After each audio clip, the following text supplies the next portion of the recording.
అందరూ ఓం చెప్పండి. ఓ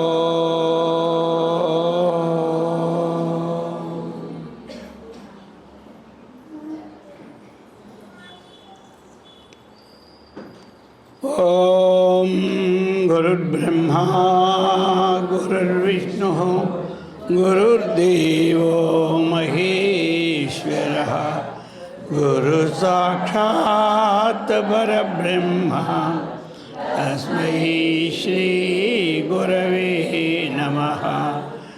ఓం శంకరం శంకరాచార్యం కేశవం బాదరాయణం సూత్రభాష్యకృతౌ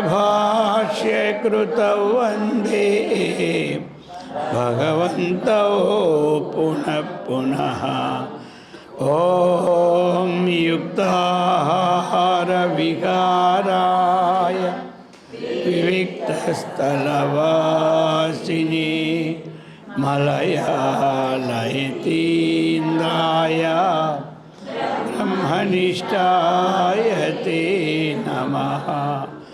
ఓం కృష్ణం కమలపత్రాక్షం పుణ్యశ్రవణకీర్తనం వాసుదేవం జగద్యోనిం నౌమి నారాయణం హరిం. ఓం సర్వమంగళమాంగళ్యే శివే సర్వార్థసాధికే శరణ్యే త్రయంబకే గౌరీ నారాయణి నమోస్తుతే. ఓం సహనావతు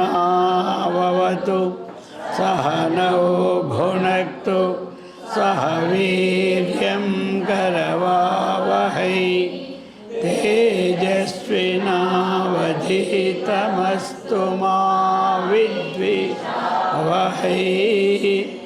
ఓం శాంతి శాంతి శాంతి.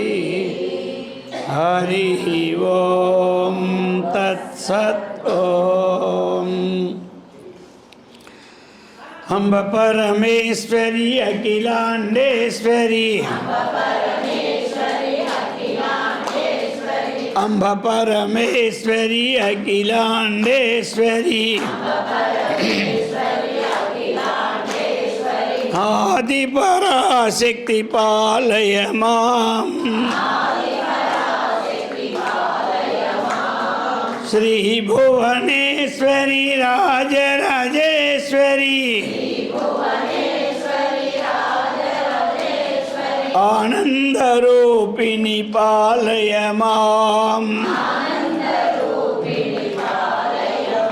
పరమానందరూపిణి పాలయ మాం. శ్రీలలితేశ్వరి చిద్రూపేశ్వరి శ్రీచక్రవాసిని పాలయ మాం. శ్రీచక్రవాసిని పాలయ మాం.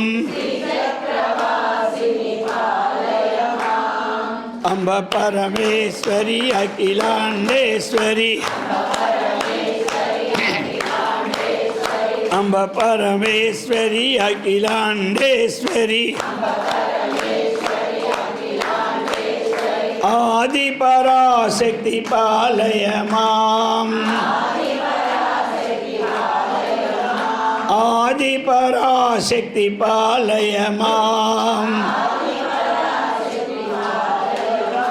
गोपाल कृष्ण भगवान की, सद्गुरु महाराज की, जगदम्बा माता की। हर नमः पार्वती पते। हर हर। పవిత్రాత్మ స్వరూపులకు ప్రియాత్మ బంధువులారా, శ్రీ విష్ణు సహస్రనామ స్తోత్రం. దేవి నవరాత్రులు చాతుర్మాస్య మహావ్రతం ప్రారంభమైన ఇది మనకి రెండవ పూట, ప్రథమ దినం సాయంకాల సమయం. మనకి మరి ఈ కాలంలో ప్రతిదినం విష్ణు సహస్రనామ స్తోత్రం. మరి ఆచార్యుల వారు కూడా అనేక విధములైనటువంటి గ్రంథాలు రాస్తూ స్తోత్రాలను కూడా రాశారు. అది విశేషం. రాశారు. వారు రాసిన స్తోత్రాలే కాదు, స్తోత్రాలకి భాష్యం కూడా రాశారు. అది అన్నమాట. మరి ఈ విష్ణు సహస్రనామ స్తోత్రం ఎక్కడి నుంచి వచ్చింది మీ అందరికీ తెలుసు. మహాభారతంలో ఉద్భవించింది విష్ణు సహస్రనామం. భగవద్గీత కూడా మహాభారతంలోనే వచ్చింది. అందుచేత ఇటువంటి విష్ణు సహస్రనామానికి కూడా భాష్యాన్ని రాశారు. అది బ్రహ్మసూత్రాలకి ఎలా భాష్యమో అలాగనే మరి ఉపనిషత్తులకి ఎలా భాష్యమో ఆ విధంగా భగవద్గీతకు భాష్యం, విష్ణు సహస్రనామానికి భాష్యం.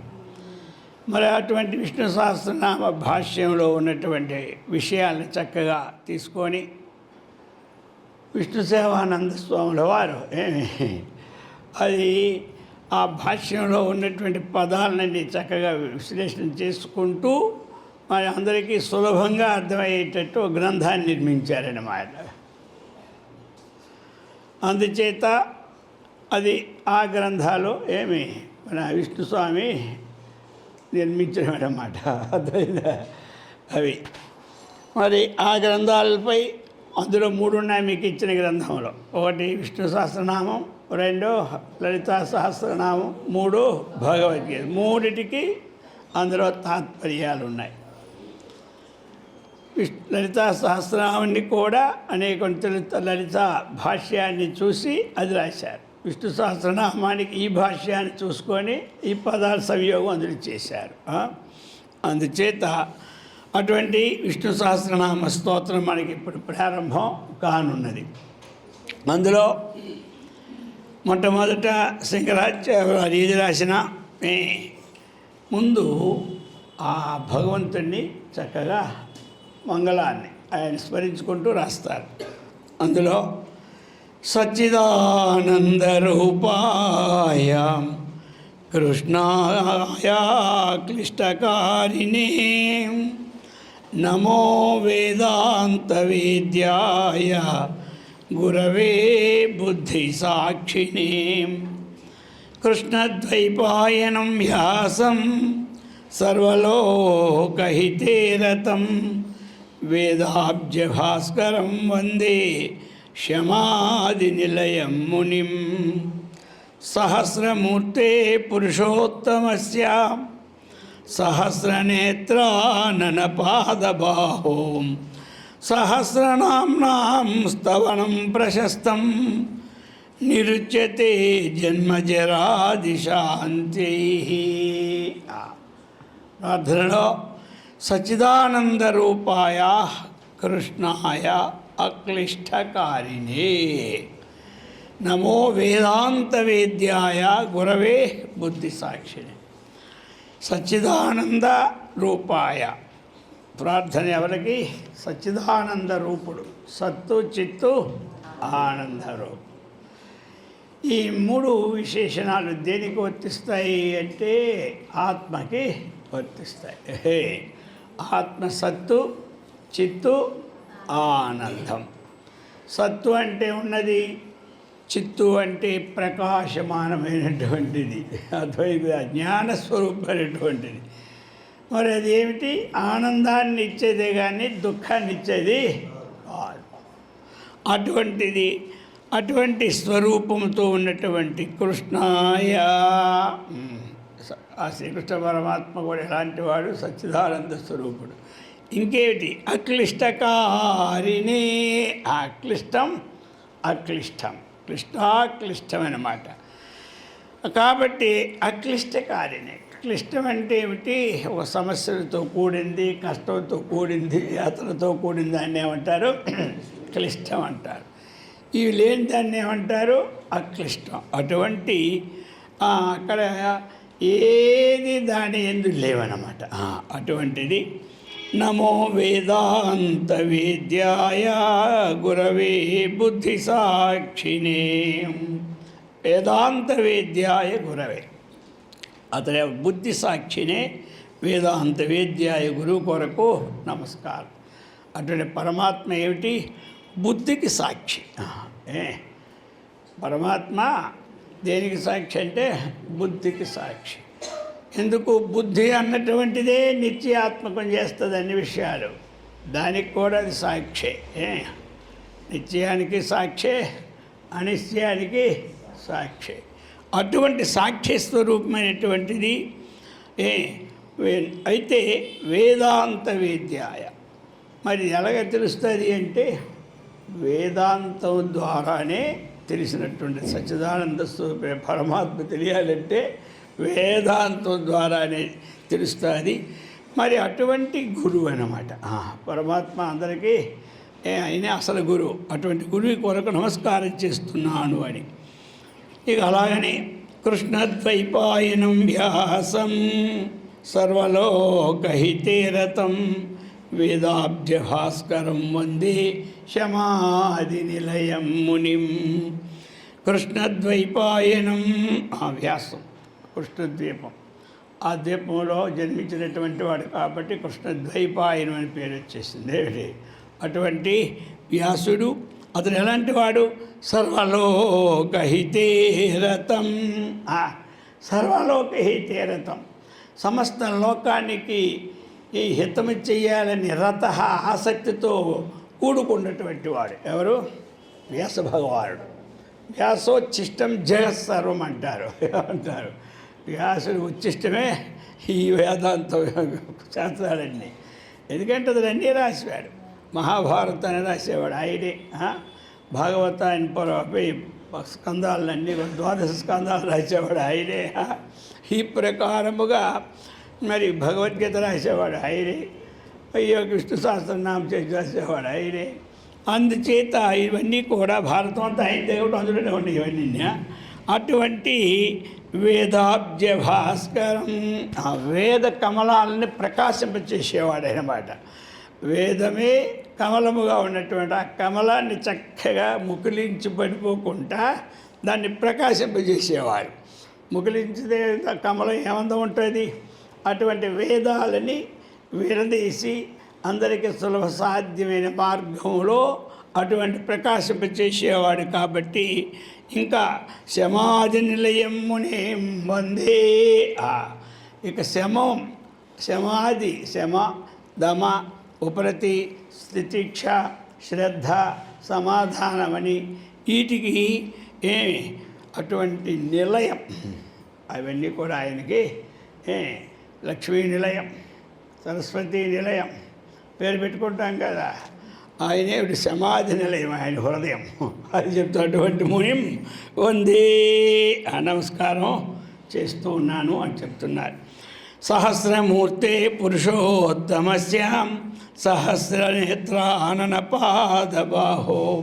మరి విశ్వరూపం సహస్ర శీర్ష పురుష, సహస్రాక్ష సహస్రపాత్.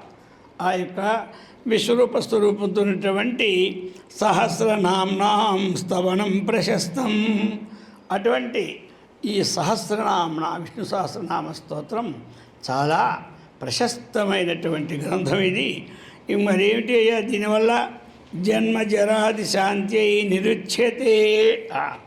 జన్మ ఉంటే ఏముంటుంది? జర ఉంటుంది. జన్మ ఉంటే ముసలితనం ఉంటుంది. ఆదిపదం చేత షడ్భావ వికారముతో కూడినటువంటి ఈ జన్మని ఏం చేస్తుంది? శాంతి నిరుచ్యతే. చక్కగా ఆ మోక్ష ప్రసాదాన్ని అందిస్తున్నటువంటిది ఇది అనేటువంటి విషయాన్ని ఇది మనకి చెప్పుకొని వచ్చారు. మొట్టమొదటి ప్రకారముగా ఆ యొక్క విష్ణు సహస్రనామం ఎక్కడది అంటే ఆ యొక్క భారత అంతర్గతమైనటువంటిది విష్ణు సహస్రనామ స్తోత్రం. అటువంటి ఏది చేసినా అది పరంపర అన్నమాట. ఎందుకంటే పరంపరంగా ఉన్నవారు ప్రార్థన చేసే ప్రారంభిస్తారు. అది అటువంటిది. అందులో మొట్టమొదటి శ్లోకం వైశంపాయన జనమేజయం ఉవాచ. వైశంపాయనుడు జనమేజయునికి చెప్పబోతూ ఉన్నాడు. అర్థమైంది కదా. ఎవరెవరో చెప్తున్నారు అంటే అవుతుండాలి కదా మరి. భగవద్గీత ఎవరికి ప్రారంభించారు? కృష్ణుడు అర్జునుడికి చెప్పడం ప్రారంభించినాడు. అర్థమైంది. అలాగని వైశంపాయనుడు వీళ్ళందరూ కూడా మరి సౌనుకుడు అనగా వైశంపాయనుడన సూతులు అనగా వీళ్ళందరూ ఆనాడు చక్కగా మననశీలురు. శ్రవణం మననం చేసుకొని ఉండేవాళ్ళు. ఇంకా వాళ్ళకి అదే ఉద్యోగం. అర్థమైంది కదా. అది వాళ్ళకి అది ఉద్యోగం చేస్తే ఇలాంటి ఎన్ని గ్రంథాలు మనకు వచ్చినాయి. అలా ఉద్యోగం చేయకపోతే ఏదో గ్రంథంతో సమాప్తం మనకి. అందుచేత అటువంటి వైశంపాయనుడు జనమేజయునికి చెప్తూ ఉన్నాడు. వైశంపాయన ఉవాచ. ఆ వైశంపాయనుడేంటి? ఉవాచ. వైశంపాయనుడు పలుకుతున్నాడు. ఎవరిని గురించి పలుకుతున్నాడు? జనమేజయం ఉవాచ. జనమేజయుని గురించి చెప్తున్నాడు. శ్రీకృష్ణ వాచ, శ్రీ భగవాన్ వాచ. ఎవరి కోసం వాచ? అర్జునుడి కోసం వాచ. ఏమిటి? భగవద్గీత. అలాగా అందరూ ఒకసారి చదవండి. శ్రుత్వా ధర్మానశేషేణ పావనాని చ సర్వశః యుధిష్ఠిరః శాంతనవం పునరేవాభ్యభాషత. శ్రుత్వా ధర్మానశేషేణ పావనాని చ సర్వశః యుధిష్ఠిరః శాంతనవం పునరేవాభ్యభాషత.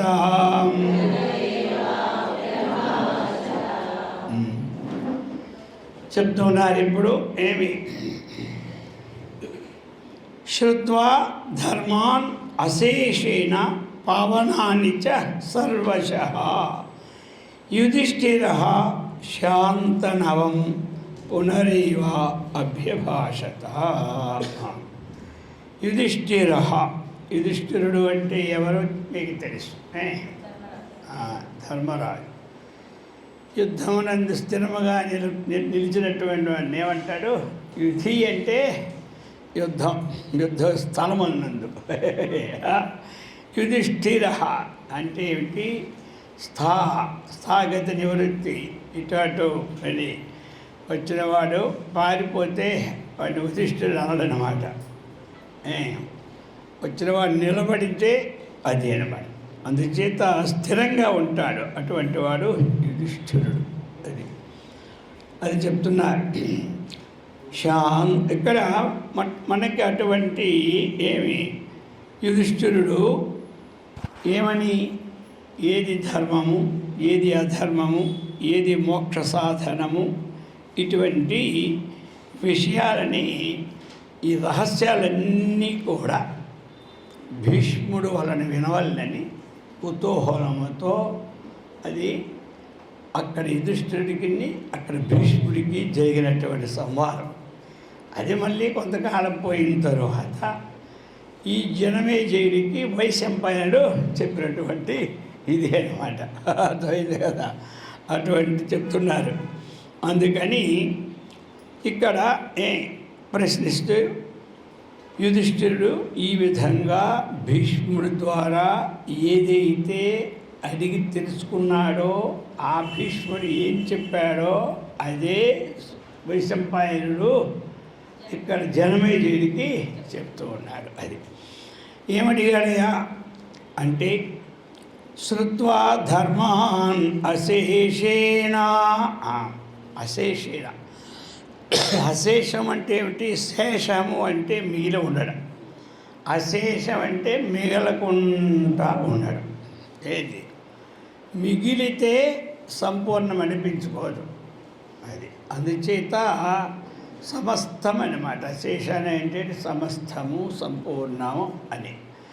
అయితే అశేషేణ ఏం చెప్పాడు? ధర్మాన్ అంటే ఆ ధర్మంలో ఇంకా ఏది బాకీ ఉండకూడదు నేర్చుకోవడంలో. ఒక ధర్మాన్ని తెలుసుకునేటప్పుడు ఇంకా ఈ ధర్మంలో ఇది ఉండిపోయినది అనిపించుకోకుండా ఉన్నటువంటిది ఏదో అది సకల ధర్మాలని మూలస్థానమైనటువంటి విషయం ఏదుందో అది నిజమైన ధర్మం అన్నమాట. ఆ ధర్మశబ్దము ధర్మాన్, ధర్మము అంటే ఏమిటి అని చెప్తున్నాడు ఇక్కడ ఆచార్యుల వారు. అభ్యుదయ నిశ్రేయష ఉత్పత్తి హేతుభూతాన్ శోధనా లక్షణాన్. అది ధర్మము అనే పదానికి ఆచార్యుల వారు భాష్యంలో ఏమిచ్చారంటే అభ్యుదయము, నిశ్రేయషం. ఈ రెండింటికి యహ హేతు సహ ధర్మ. అది అభ్యుదయానికి కారణమైనటువంటిది, నిశ్రేయసానికి కారణమైనటువంటి విషయం ఏదుందో దాన్ని ఏమంటారు? ధర్మము అంటారు. అభ్యుదయానికి కారణమైనటువంటి విషయాన్ని ధర్మమే అంటారు, నిశ్రేయసానికి కారణమైన విషయాన్ని ధర్మమే అంటారు. అందుకే ధర్మశబ్దానికి సామాన్యంగా షార్ట్కట్లో మనం అర్థం తీసుకోవాలంటే ఏం తీసుకుంటాము? ధర్మశబ్దానికి ధర్మం అంటే వేద విహిత కర్మ. అది ఆ వేద విహిత కర్మ అన్నటువంటిది అభ్యుదయానికి కారణం, నిశ్రేయసానికి కారణం. అభ్యుదయము అంటే ఏమిటని ప్రశ్న. అభ్యుదయం అంటే ఇప్పుడు మానవ జన్మ ఎత్తాం, మళ్ళీ చక్కగా హాయిగా ఉన్నాం, మంచిగా పనులు చేసుకుంటూ ఉన్నాం, మళ్ళీ మంచి జన్మే వస్తుంటుంది. ఇదే అన్నమాట. అర్థమైంది కదా? మళ్ళీ వచ్చే జన్మ కూడా మంచిదే. ఇలాగ ఎన్ని జన్మలు, కోట్ల జన్మలు ఎత్తినా సరే మంచిగానే వస్తాయి. ఎంత మంచి వచ్చినా జీవితం వల్ల మంచిగా ఉన్నవాడు లేడు, జీవితం అంతా దుఃఖంగా ఉన్నవాడు కూడా లేడు. మంచి ఉంటుంది, చెడు అంటే సుఖము ఉంటుంది, దుఃఖము ఉంటుంది. అర్థమైంది కదా? ఏంటంటే సుఖం దుఃఖము ఏమి, ధనం ఉంటే దుఃఖం రాదని మాట లేదు. అర్థమైంది కదా? ధనం ఉంటే కేవలం సుఖమే వస్తుందని మాట లేదు. కాబట్టి సుఖము దుఃఖానికి కారణము, సుఖం పోవడానికి కేవలము ధనం ఉంటే సుఖం పోతుందన్నమాట లేదు. అర్థమైంది కదా? ధనం లేనందువల్లే దుఃఖం వస్తుందన్నమాట అసలే లేదు. ధనము అన్నటువంటిది ఒక శరీర ఉపాధికి ఒక మూలమన్నమాట. అర్థమైందా? అది సుఖాన్ని ఇస్తుందని ఏమీ లేదు. అర్థమైంది కదా? దాని దగ్గర సుఖం లేదు. దాని దగ్గర ఇంకా చూసుకుంటే ఏమి దుఃఖమే కలుగుతుంటుంటుంది. అర్థమైంది కదా? బెల్లం ఉంటేనే చేమలు వస్తాయి అన్నట్టుగా ధనం ఉన్నవాడికే మహా ఇక్కట్లన్నీ వస్తుంటుంటే ఒకరికి అందరూ పోతుంటారు. అర్థమైంది కదా? అందుచేత అది అందుకే ఆర్జనం రక్షణం, ఉన్నదాన్ని రక్షించడమే మహా కష్టమన్నమాట. అది ఈ ప్రకారముగా అభ్యుదయము అన్నటువంటిది ఒక మంచి పని చేయడం, మరలా వెళ్ళడం. ఆ వేద విహిత కర్మ అన్నటువంటిది ఒక మానవ జన్మగా వస్తుంది, కానీ పశుపక్షి క్రిమి కీటకాది జన్మలకు వెళ్ళే ప్రశ్న ఉండదు. అది అభ్యుదయం. అర్థమైందా? ఇక నిశ్రేయసం అంటే ఏమిటి? ఈ జన్మజరా మృత్యు ప్రవాహాన్ని నుంచి తప్పించి తత్వాన్ని తెలుసుకొని పరమాత్మ లీనులు కావడం నిశ్రేయసం. అది అందుచేతే శ్రేయో మార్గము, ప్రేయో మార్గము. ప్రేయో మార్గం అభ్యుదయం, శ్రేయో మార్గం మోక్షం. అటువంటి రెండిటికి కారణం ఏమిటి? ధర్మం. అది రెండిటికి కారణం ఏమిటి? ధర్మం. అటువంటి అశేషైన ధర్మాన్ అది ఏం చేస్తుంది? పావనాని చ సర్వశః. సర్వశః అన్ని విధముల. సర్వశః అంటే ఏమిటి?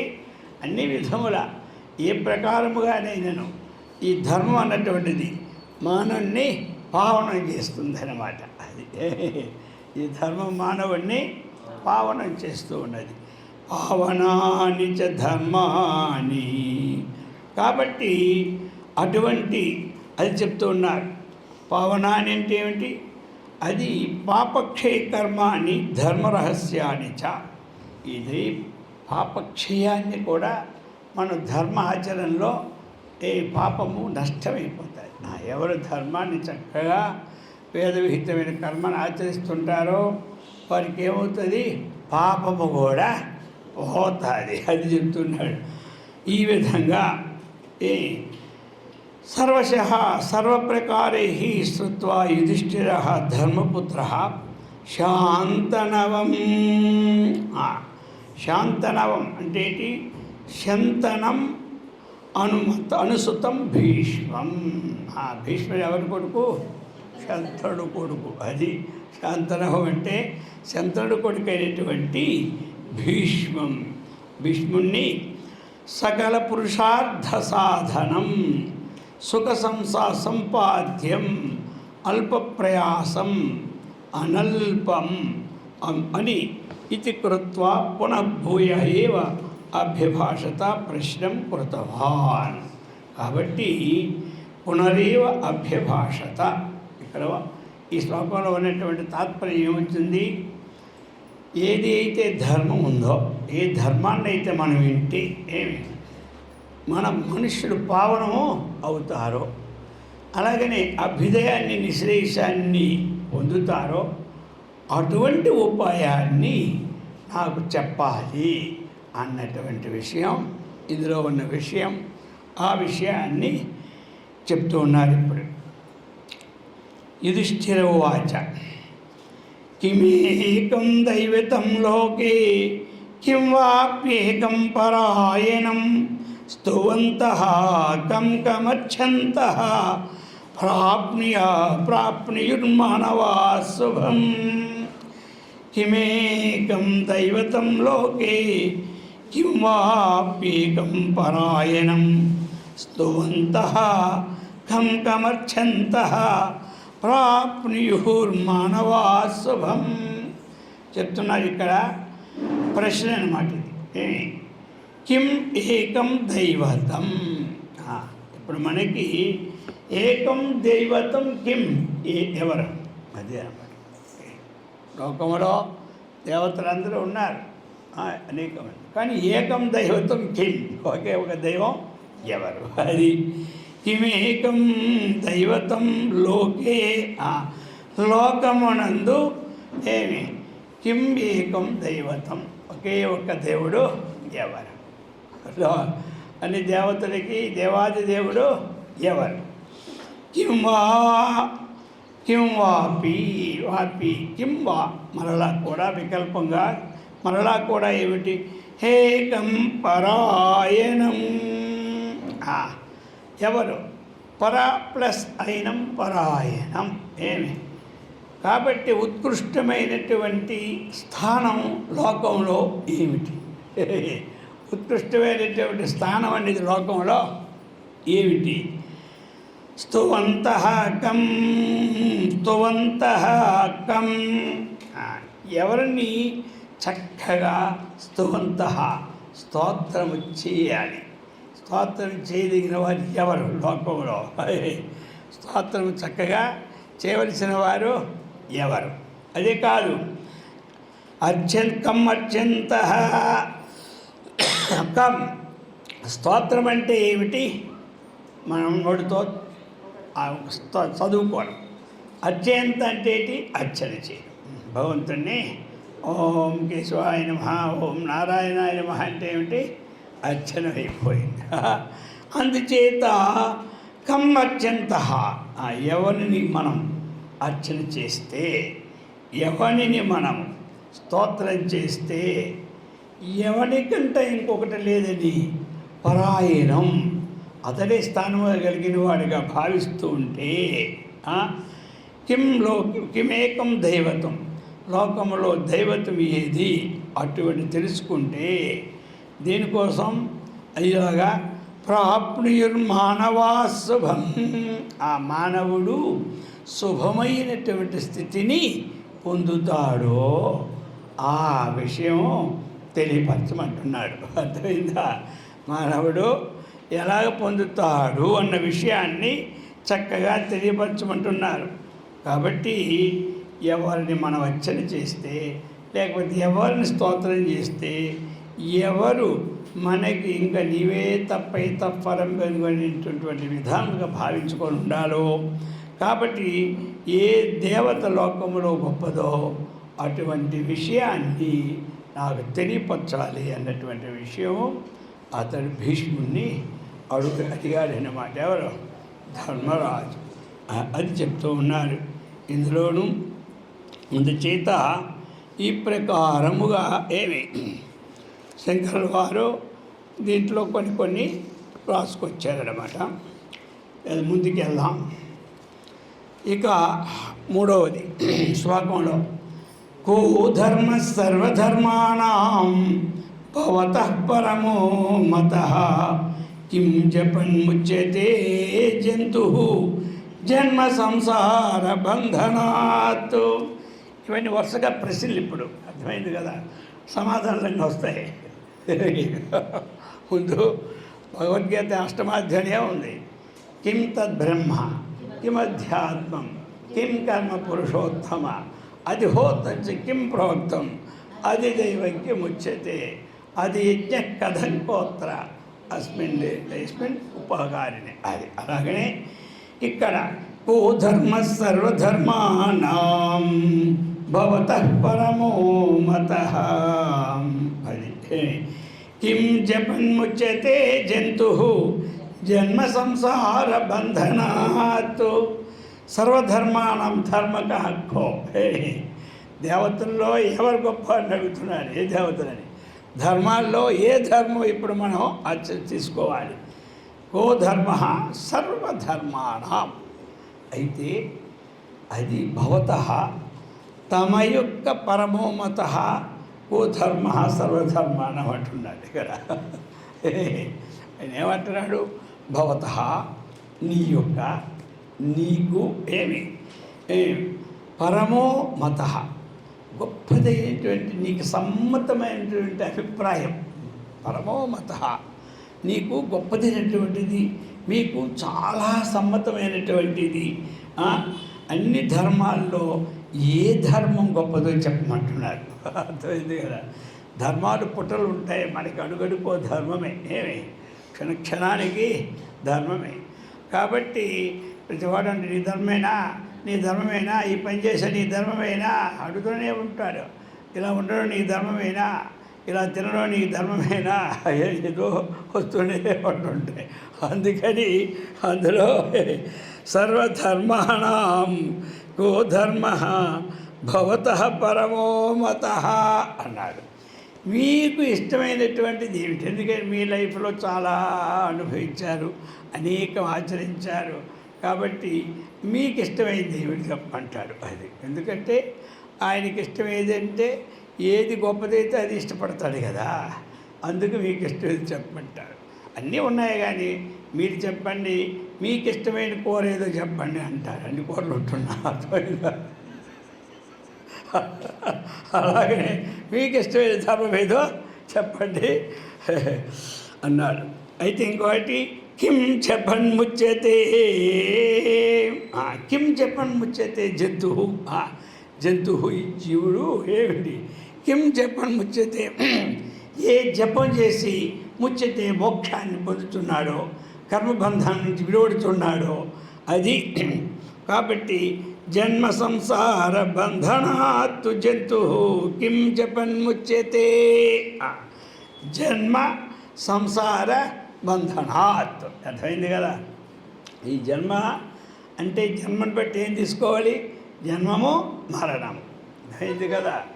జన్మ శబ్దం చేత జన్మ మరణం, ఈ రెండు ఎక్కడైతే ఉందో దాని పేరే సంసారం. పుట్టు చావులు ఉన్నటువంటి పరిస్థితికి ఏమంటారు? సంసారం. అది అంతే. ఏదో ఒకసారి కష్టం వస్తే ఈ సంసారంతో పడలేకపోతున్నాను అంటారు. సుఖం వస్తే ఇంకా ఈ సంసారం నాకు ఎలా ఉంది స్వామి అంటారే. భగవంతుడులే, నన్ను కాదేంటి స్వామి అంటే ఆయన. అందుచేత చెప్తున్నాడు ఇక్కడ ఈయన, ఈ జన్మ సంసార బంధనాత్, ఈ జన్మజరా ప్రవాహమే మనకి బంధం. మనకి ఎవరు బంధాన్ని కలిగించేవారు లోకంలో లేరు. అదే బంధాన్ని లోకంలో కలిగించేవాడు ఒక్కడు లేడు మనకి.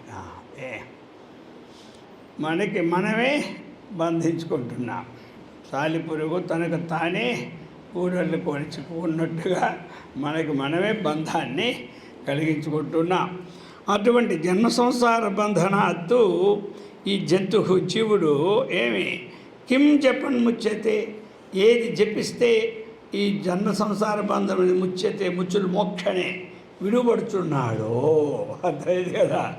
అటువంటి ఉపాయాన్ని చెప్పమంటూ ఉన్నారు. కాబట్టి జంతు శబ్దం అనేది ఏమిటి మనకి? అది జంతు, జనన ధర్మా జంతు. ఏది జనన ధర్మాలు ఉన్నాయో అనే జంతు అంటారు. అర్థమైంది కదా. కాబట్టి జంతు అంటే కేవలము పశువు పక్షులు కాదు. ఏమి జంతు జనన ఏమి ధర్మా అనేన జంతు శబ్దేన అది అన్నమాట.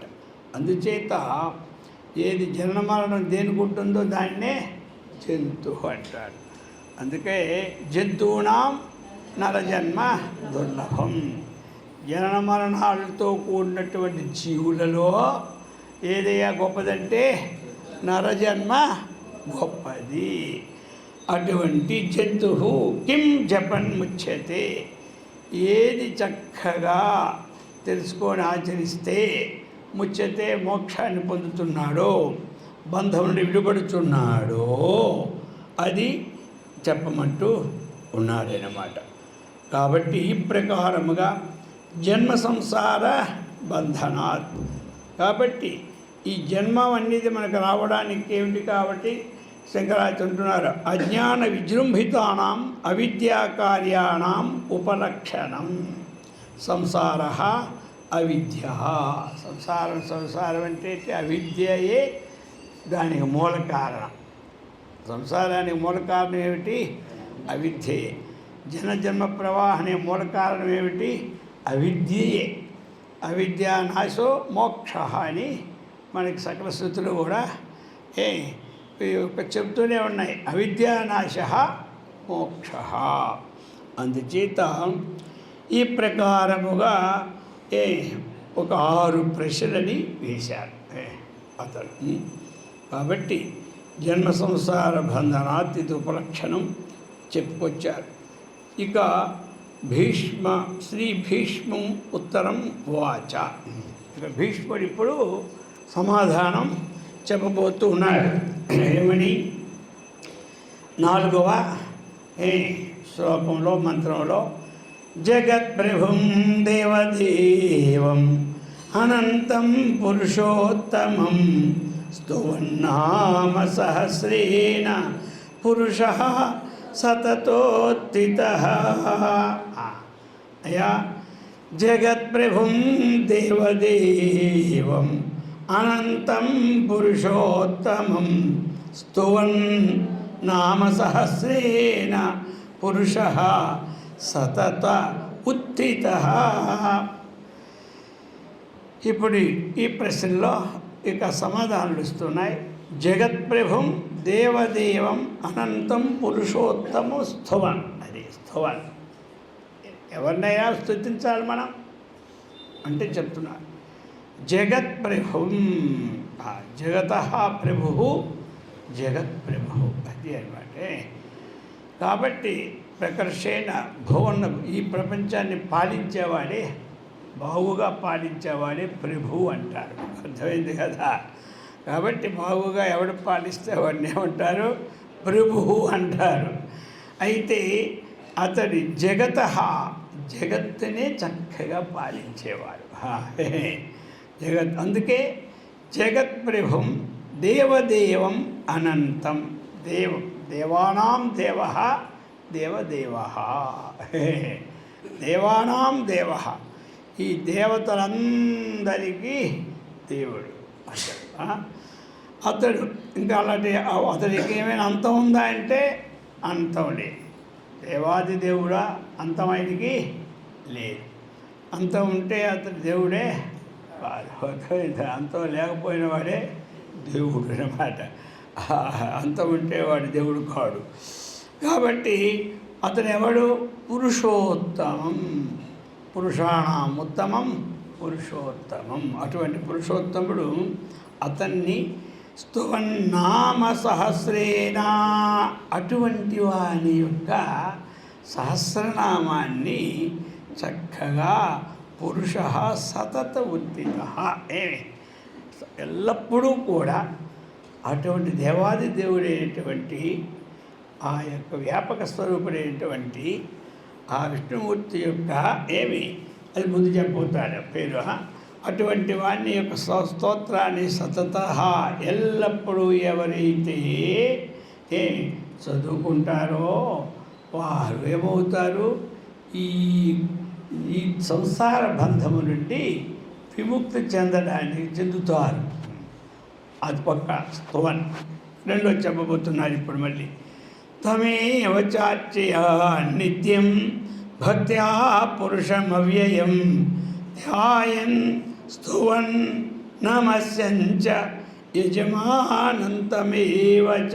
మళ్ళీ తమేవ ముందు చెప్పినటువంటి దేవదేవుడు జగత్ప్రభు అయినటువంటి వాణినే, తమేవంటేటి ముందు చెప్పినటువంటి శ్లోకంలో ఉన్నటువంటి అతనే అర్చయన్, చక్కగా అర్చన.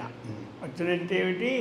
భగవంతుణ్ణి చేతులారంగ శివుని పూజంపడేని, నోరు నవ్వంగా హరికి తినుడువడేని అన్నారు. దైవ సత్యంబులోనుగా దళపడేని కలుగనేటికి తల్లుల కడుపు చేటు అన్నారు. కాబట్టి కమలాక్షునర్చించు కరములు శ్రీనాథు వర్ణించు జిహ్వ. ఆ విధముగా ఇక్కడ తమేవ అర్చయన్, ఆ భగవంతుడిని చక్కగా అర్చన చేసుకొని నిత్యం భక్త్యా పురుషం అవ్యయం. అతడు ఎవడయా భగవంతుడు? అవ్యయం నిత్యం భక్త్యా పురుష, నాశము కానిటువంటి వాడు, ఎల్లప్పుడూ ఉన్నటువంటి వాడు. అటువంటి వాడిని అర్చన చేసుకుంటూ పురుషుడు ఇంకా ధ్యాయన్, ఆ స్వరూపమనే ధ్యానం, ఆ స్వరూపమునికి అర్చన, ఆ స్వరూపమనే ధ్యాయన్. అదే కాదు స్తువన్, అది ఇంచుమించు ఇది కూడా స్తువన్ అంటే స్తోత్రాన్ని చక్కగా చేసుకోవడం. ఇంకా ఏమిటి? నమస్యంచ, నమస్కారాన్ని బాగుగా చేసుకోవడం. అర్థమైంది కదా. యజమానంతమేవ చ, అది చెప్తున్నారన్నమాట. అటువంటి వారిని చక్కగా మనం నమస్కారం కుర్వన్, అభయం నమస్కార లక్షణం యజమాన పూజక ఫలభోక్త. అది అతడు ఎవడో అటువంటి యజమానుని చక్కగా మనం అర్చన చేసుకోవచ్చు, అతన్ని పూజ చేసుకోవచ్చు, అతనికి ఆ నామాల్ని వివరించుకోవచ్చు. అటువంటి దాని ద్వారా ఈ జన్మజర ప్రవాహాన్ని తప్పించుకోవడానికి వీలు పడుతున్నది. ఇక్కడ ఏం చెప్పినట్టు మనకి ఎంతవరకు ఎవరిని మనం ఇక్కడ అర్చన అప్పుడు రెండు విషయాలు వస్తాయి. అర్చన అన్నప్పుడు ఎవరిని అర్చించాలి? అర్చన ఎప్పుడు సాకార స్వరూపుణ్ణే అర్చన. అర్థమైంది కదా? ఆ సాకార స్వరూపమైన అర్చన ద్వారా మనకేం తెలుస్తుంది అంటే నిరాకార తత్వమైనటువంటి విషయం బోధపడతాయి. అందుకనే అందులో ప్రతి అంశంలోనూ పెడుతున్నారు. ఇక్కడ ఇందులో ఏం పెట్టారు? అవ్యయము అని పెట్టారు. నాశరహితమైనటువంటి స్వరూపమే కానీ అది నాశము కానీ. భగవంతుడు కూడా అర్జునుడు కూడా భగవద్గీతలో అడుగుతాడు. ఏమని అడుగుతాడు? మనకి అర్జునవాచ అన్నాడు కదా, ఏవం సతతి యుక్తాయే భక్తాస్త్వాం పర్యుపాసతే అని అడిగాడా? ఏమన్నాడు? ఏవం అతను అది కాదు, మయ్యావేశ్య మనోయమ కృష్ణుడు చెబుతాడు. అర్జునుడు అడిగాడు, ఏవం సతత యుక్తాయే భక్తాస్త్వాం పర్యుపాసతే ఏ చాపి అక్షరం అవ్యక్తం.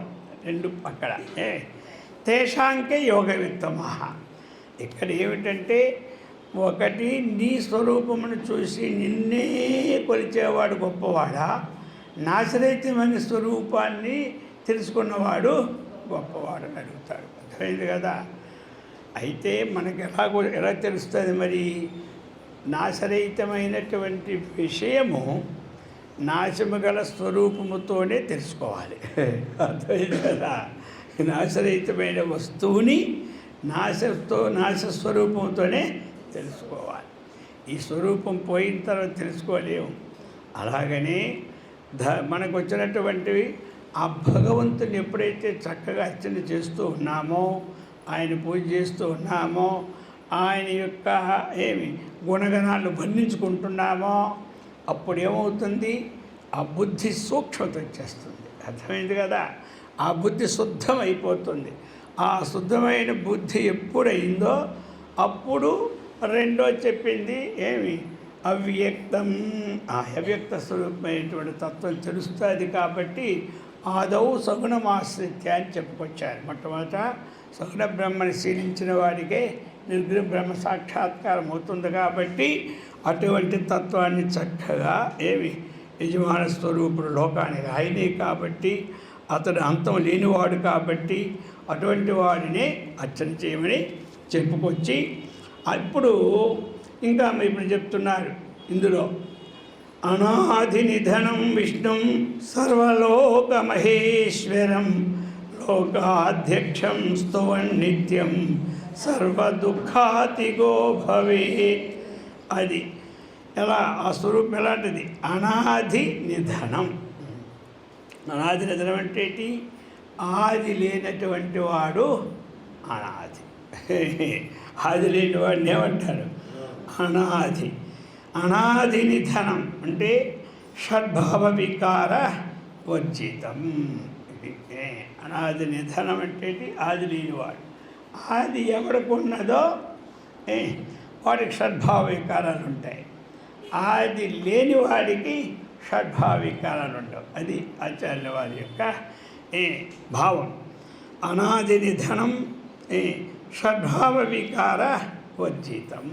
అది అనాది నిధనం అంటే మనకి ఆది లేనిది అనాది.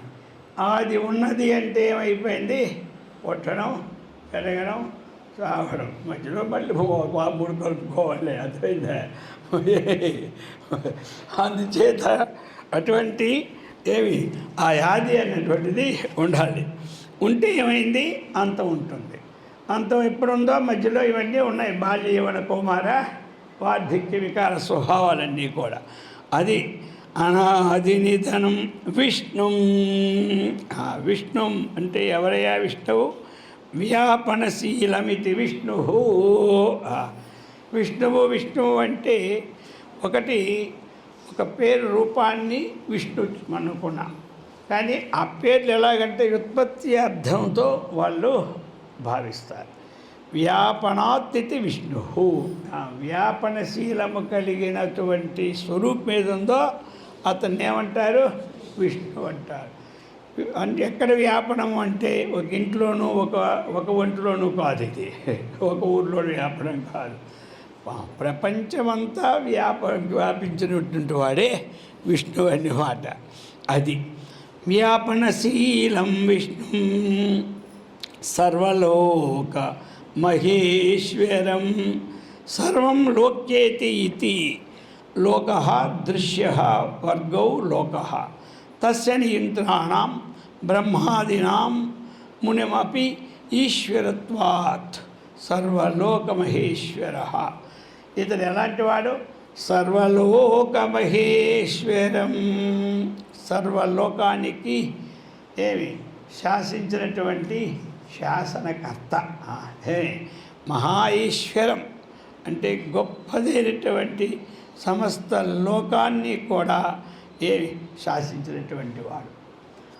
అంటే అతని శాసనం వల్లనే లోకం నడుస్తూ ఉన్నది. అందుకే అతనికి ఏం పేరు వచ్చింది? ఏమి మహాప్రచండు అని పేరు అనమాట. అర్థమైంది. చండశాస్త్రుడు అంటారు చూడండి, అలాగే మరి ఈడో పెద్ద చండశాస్త్రంలాగా ఉన్నాడు అంటారు. అందుకు ఆయన చంద్రశేషంలాగా ఉండబట్టే ప్రపంచము టైం ప్రకారంగా నడుస్తూ ఉంది, లేకపోతే నడవదు. అందుకు చెప్తున్నారు. మరి అటువంటి విష్ణు స్వరూపం అతను ఏమిటి? సర్వలోక మహేశ్వరం. ఇప్పుడు ఇక్కడ మీకు మహేశ్వర శబ్దం వచ్చింది, మరి ముందు విష్ణు శబ్దం వచ్చింది. మరి ఈ రెండు శివకేశవ సంబంధములే కదా, అద్వైతే కదా. అయితే ఇక్కడ ఉత్పత్తి అర్థం ఏమిటి? విష్ణు అంటే సమస్తాన్ని వ్యాపించేవాడు, అర్థమైంది కదా. ఇక్కడ ఈశ్వరం అన్నప్పుడు ఏమొచ్చేసింది? వ్యాపించడమే కదా, అతను సమస్తాన్ని శాసించేవాడు కాబట్టి ఈశ్వరుడు శబ్దం వచ్చింది, అర్థమైందా. అది ఈశా ఇతి ఈట్, ఈశావాస్య ఉపనిషత్తులో మొట్టమొదటి చెప్తాడు కదా మనకి. ఈశా ఇతి ఈట్ అంటే శాసనకర్త, అవ్యయ, పరమాత్మ అని 3 పదాలు. అందుచేత ఇక్కడ మహేశ్వరం. ఇప్పుడు ఈశ్వర శబ్దము వచ్చినప్పుడు ఏ ఈశ్వరుడు ఇక్కడ కావాలి? ఏ విష్ణుమూర్తిని మనమని. అది సామాన్యముగా సృష్టి స్థితిలయకర్తలు ఏమి? సృష్టి బ్రహ్మ, స్థితి విష్ణువు, లయం ఈశ్వరుడు. ఒకటి అందరూ మనకు ఉండవలసిందే, అర్థమైంది కదా. అందులో ఈ 2 భావాలు వచ్చేటప్పుడు మనము ఏమని అర్థం చేసుకుంటాం? ఈశ్వరుడు అని అర్థం చేసుకుంటామా? అంటే ఈశ్వరుని అర్థం చేసుకునేటప్పుడు అక్కడ శివకేశుడు ద్వేషం రాకుండా ఉండాలి. అతడే ఈశ్వరుడు, అతడే విష్ణువు.